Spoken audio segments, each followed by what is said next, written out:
पहले सेंटर से north east को 90% लोन मिलता था, 90% ग्रांट होता था, 10% लोन होता था। तो वहाँ के राज्यों ने अपील करी कि हम 10% भी जो लोन अमाउंट है वो उसको भी रीपे करने के सक्षम नहीं हैं। तो फिर केंद्र सरकार ने उसको 100% टोटल ग्रांट कर दिया।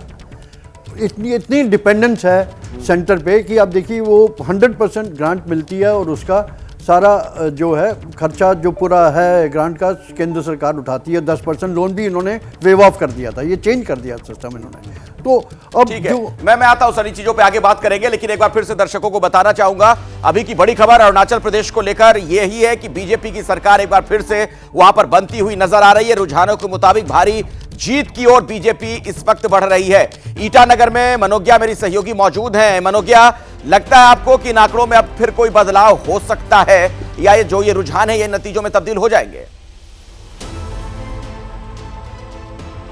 देखिए, पिछली बार 60 में से 40 से ज्यादा सीटें लेकर बीजेपी ने सरकार बनाई थी। मैं ये मानती हूँ कि या तो इस आंकड़े पर या फिर इससे बेहतर आंकड़े पर इस बार बीजेपी अरुणाचल प्रदेश में कम से कम सरकार बना लेगी, क्योंकि मुख्यमंत्री हो, उप मुख्यमंत्री हो या फिर कैबिनेट के बाकी मंत्री हो, ऐसे कई हैं विधायक जो इस बार अनकंटेस्टेड जीत गए हैं। जो बात हो रही थी कि खर्च की या बाकी सब चीजों की, तो मैं आपको दो बातें बता दूं।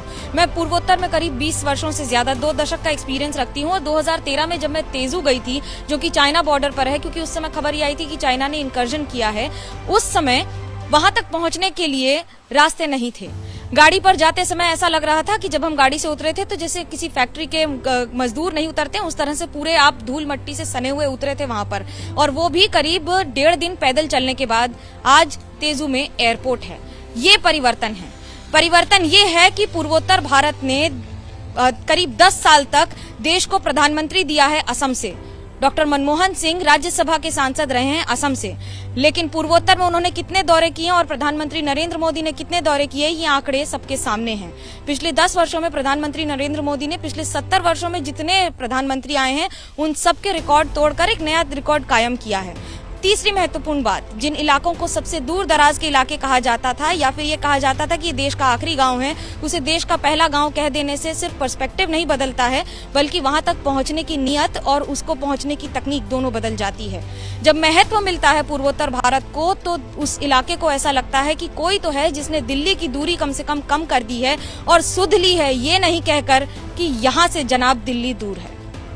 बिल्कुल सही आप कह रही हैं मनोज्ञा, आकलन बिल्कुल आपका सटीक है। और अब जरा मैं श्रीनिवास के पास भी एक बार फिर से चलना चाहूंगा, क्योंकि सिक्किम में स्कैम जो है वो प्रचंड जीत की ओर बढ़ता हुआ नजर आ रहा है, और अगर यही नतीजों में तब्दील हो जाता है श्रीनिवास, जो कि लगभग अब ये तय मानिए कि हो जाएगा, तो इसके पीछे के राजनीतिक समीकरण आप वहां ग्राउंड जीरो पर क्या देख पाए?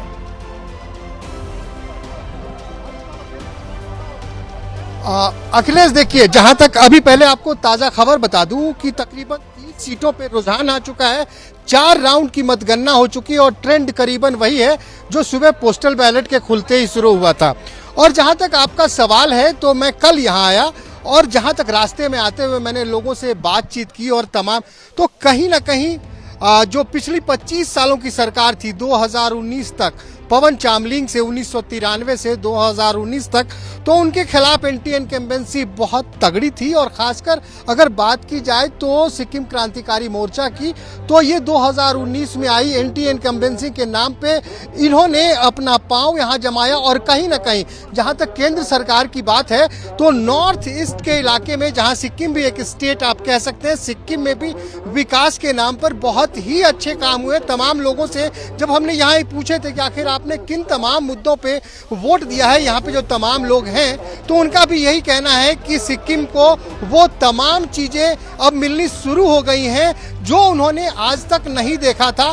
तो कहीं ना कहीं यहाँ के मतदाताओं ने विकास को एक अहम मुद्दा बनाया था, और जो कि अब परिणामों में परिणत होता हुआ नजर आ रहा है। और अमूमन अब लगभग ये साफ होता जा रहा है, 4 राउंड के मतगणना के बाद 29 सीटों पे स्कैम आगे है। और जितने तमाम बड़े विपक्षी नेता हैं, वो पवन चामलिंग हो, बाईचुंग भूटिया हो, या फिर बीजेपी के जो यहाँ प्रदेश अध्यक्ष हैं, ये तमाम लोग पीछे चल रहे हैं। तो कहीं ना कहीं ये विक्ट्री जो है लैंडस्लाइड से भी कुछ ऊपर की नजर आ रही है। जी हाँ, जी जी, ठीक। श्रीनिवास, बहुत बहुत धन्यवाद आपका इस जानकारी के लिए। मनोज्ञा, आपका भी बहुत बहुत शुक्रिया। दिबांग, इस पर कोई छोटा कमेंट अगर आप करना चाहें?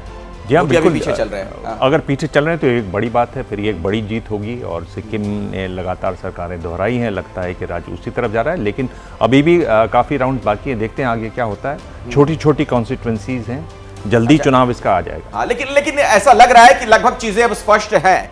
सिक्किम में एसकेएम सरकार और अरुणाचल प्रदेश में बीजेपी सरकार। जैसे ही घड़ी का काटा दोपहर 2:30 पे आए, बबीता जी का दिल सास बहू साजिश के लिए मचल जाए।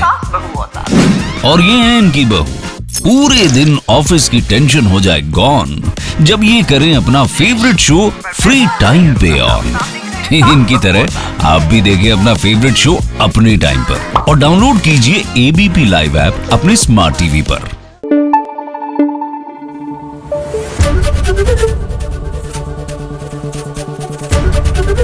एबीपी न्यूज आपको रखे आगे।